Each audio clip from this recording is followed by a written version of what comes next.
லட்சுமி அக்கா, லட்சுமி அக்கா, லட்சுமி அக்கா. வானட்டவள்ளி என்ன ஸ்கூட்டில தான வந்த என்னமோ நடந்து வந்தாப்ல உனக்கு இந்த வாங்கு வந்தது. எக்கா இங்க பக்கத்துல கொஞ்சம் வாங்கலேன். வானட்டவள்ளி என்ன பேரு வாரேன். எக்கோ இந்த பக்கத்துல நல்லாதாக்கா வந்துகிட்டு இருந்தேன். இந்த இழுவ வீட்டு பக்கத்துல ஒரு கல்லு கிடந்திருக்குங்க இருக்குக்கா. அதுல விழுந்து மல்லாக்கா விழுந்து ரொம்ப கஷ்டப்பட்டு வந்திருக்கேன்க்கா. ஏடி சின்ன பொண்ணு ஏன்டி இவ்வளவு கஷ்டப்பட்டு வந்த? எக்கா நாட்டுக்கோழி முட்டை தரேன்னு சொன்னீங்களே, அதனாலதான் வந்திருக்கேன். சீக்கிரம் எடுங்க, நான் போறேன். விழுந்து எந்திரிச்சு வந்ததுலேயே ஊருப்பட்ட நேரம் ஆயிட்டு. என் மாமியா கடந்து கத்து கத்துன்னு கத்த ஆரம்பிச்சிருவாக்கா. சீக்கிரம் எடுத்துட்டு வாங்கக்கா.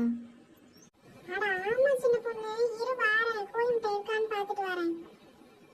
என்ன கோழி முட்டை இருக்கான்னு பார்த்துட்டு வரியா லட்சுமி அக்கா? ராமுட்டி என் மூவா அவிச்சு தின்னட்டாடி கோழி முட்டை விட்டதை நட்டவள்ளி. இரு நட்டவள்ளி, நான் பார்த்துட்டு வரேன். கோவப்படாத, இன்னைக்கு இல்லைன்னா நாளைக்கு உனக்கு கண்டிப்பா தந்துடுவேன்.